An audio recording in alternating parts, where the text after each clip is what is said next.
What is up, everybody? Welcome to Marvel Standom. I am your host with the least, Mike Cicchini, and with me for all time and always, I have Den of Geek TV editors Alec Bajalit and Katie Burt, and Den of Geek News and Features editor Kirsten Howard. And once again, we are exploring the MCU multiverse with another awesome episode of What If, focused on Killmonger. Kirsty, why don't you tell us what happened here?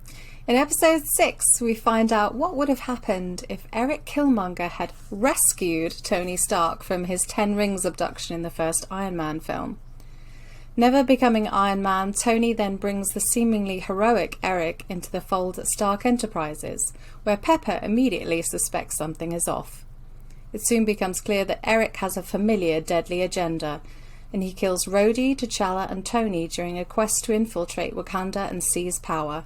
But Pepper and Shuri aren't about to let him get away with it.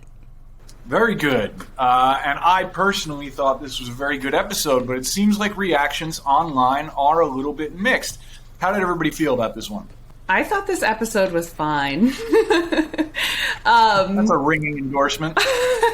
Yeah, I think it made me appreciate some of the cruxes the series has chosen in the past, because its real divergent point obviously had to do with Tony Stark, and I think it didn't end up affecting the Killmonger character that much. So following that character, because he's such a strong character, was interesting, but he hit basically all the same beats as he did in Black Panther. It wasn't telling us anything new about this character, I don't think, and I think it was in that way a missed opportunity to explore the character in a different way. I also thought it was fine.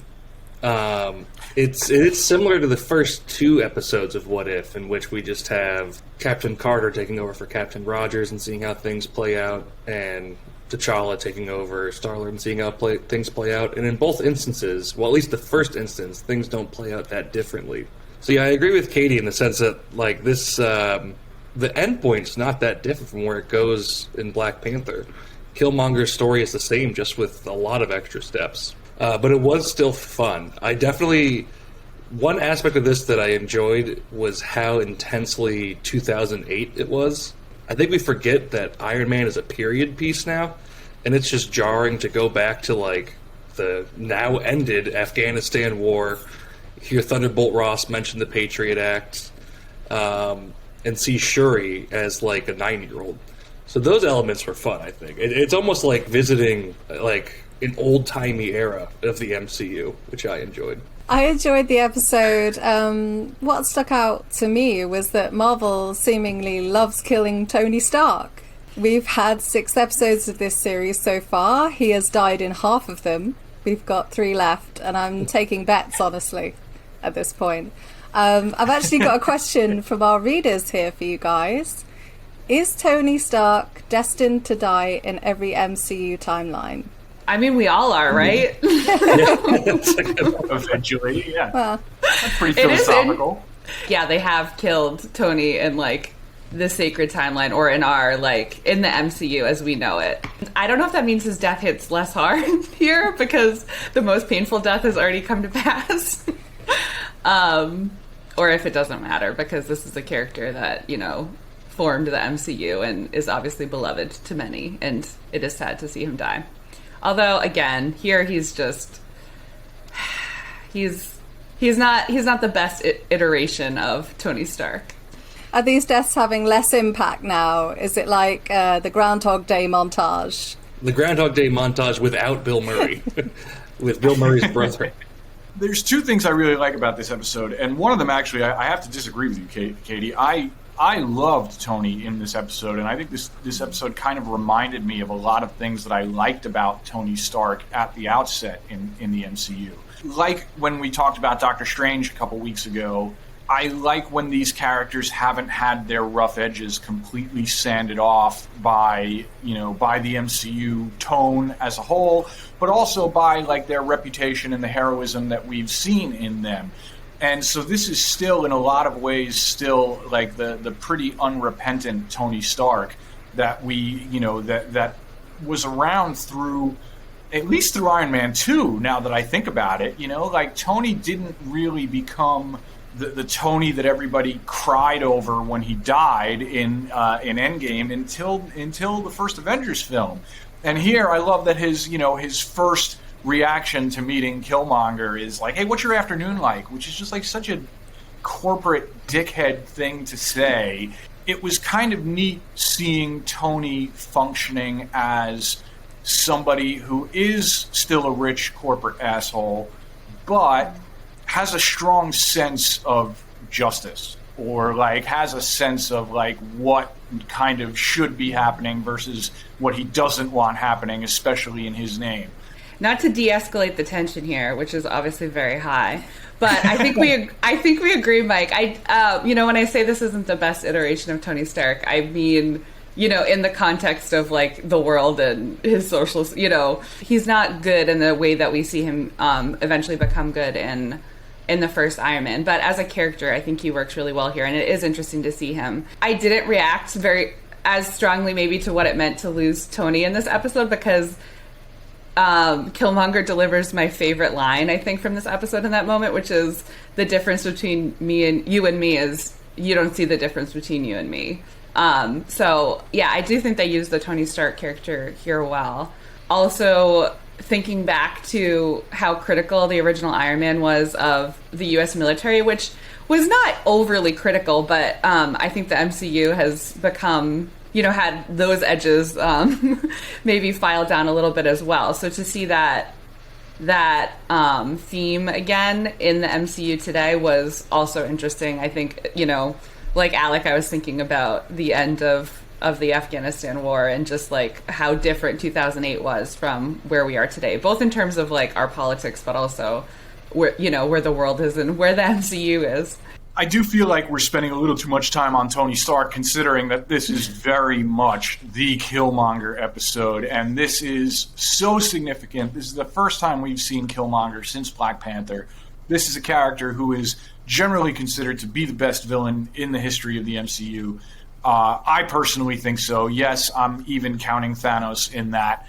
And I wonder if it is like somewhat significant because ever since Black Panther 2 was announced, and even before Chadwick Boseman died, there were rumors that Marvel was going to try and look for ways to bring back Michael B. Jordan's Killmonger for a sequel. And we haven't really heard any hard information about that. There hasn't been a whiff about that with Black Panther 2.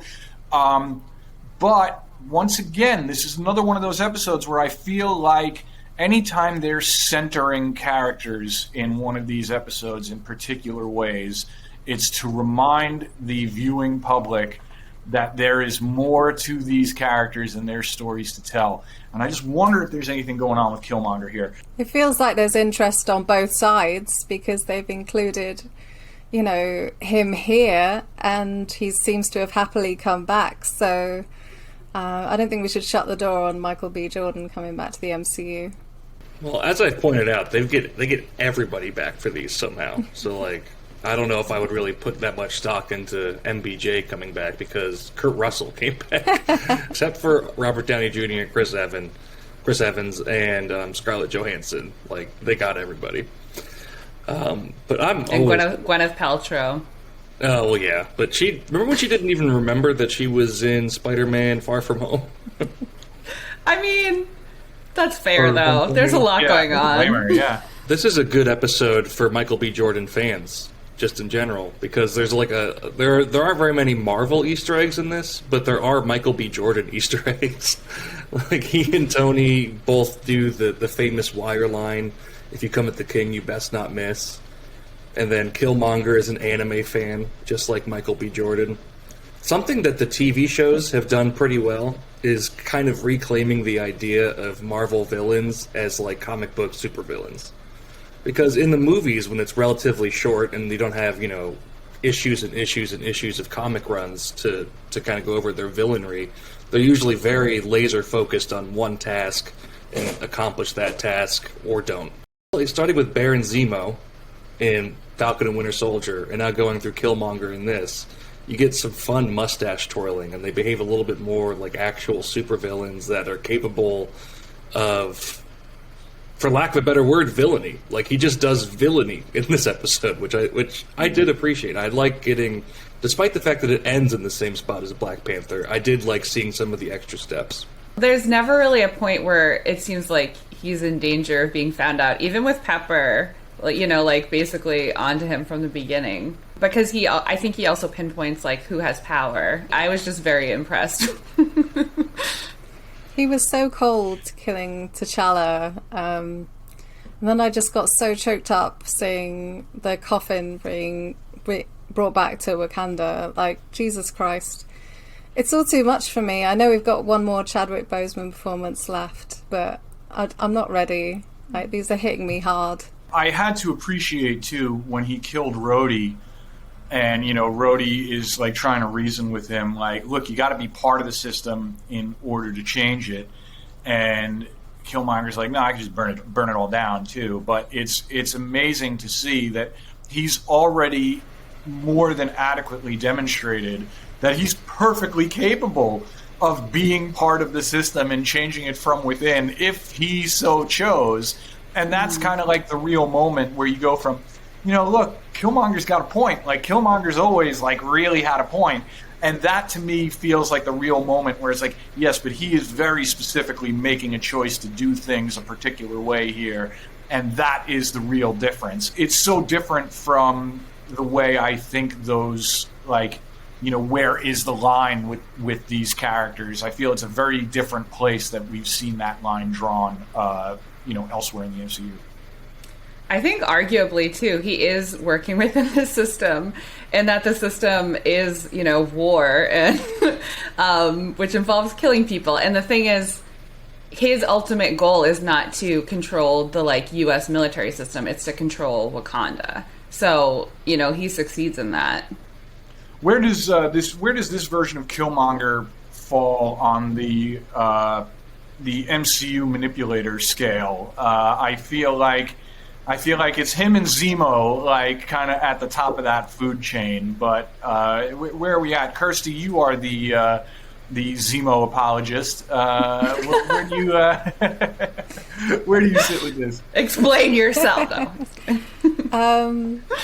There was a sick part of me that was overjoyed to see Killmonger get to the end of his quest here. Like, I want to see what happens. Yeah, me too. I want to see what happens next, honestly. But I think I should stop now before I get in trouble. One of his main goals is to assume power, and that's always comes with complications. But he wants to do it so that he can liberate or whatever, like, just help the people that he grew up with, or the other people who are part of, like, the African diaspora who, like, have been oppressed.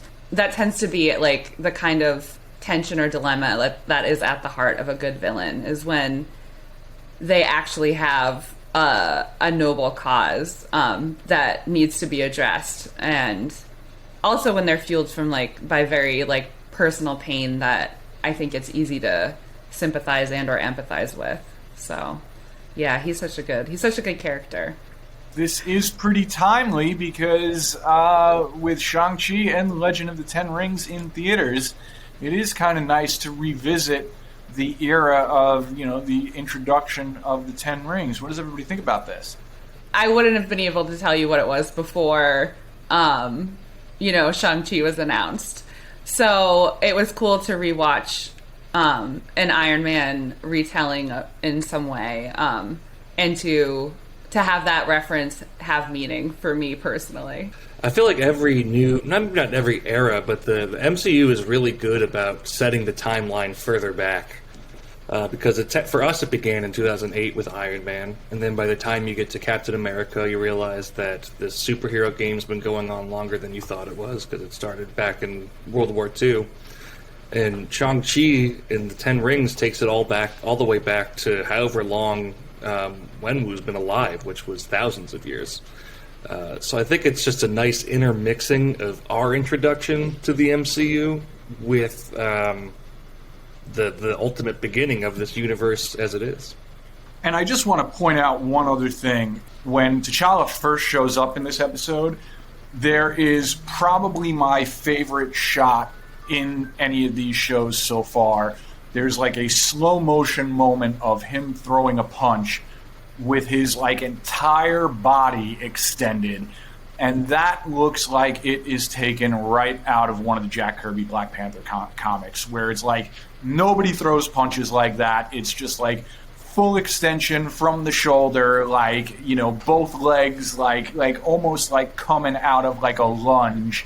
And it is such a cool thing. And considering how, you know, a lot of the other fights, you know, they kind of shift back and forth from like really practical but stylized things, but it's not as comic booky as it always could be. Seeing this, it did feel to me like a one little visual nod to Jack Kirby, which is nice to see for the guy who originally brought Black Panther to the page. Pepper's hair looked like croissants. Alex, like, I need to get this off my chest. It's part of the animation update. If you go back and watch, just rewatching her like Princess Leia's here look just like croissants. Do you think there's a reference there? I don't know, but that's just my observation. I gotta get breakfast, so and that is it for another episode of Marvel Standom. Thank you once again for watching. Make sure you hit that follow button, and don't forget to follow us on Twitter. We are at Marvel Standom. You can also find us at Den of Geek US and at Den of Geek. Make sure you hit our web home of denofgeek.com. You can find all our Marvel coverage just by going to denofgeek.com/Marvel. And did you know we are on Spotify? You can subscribe to this as a podcast on Spotify.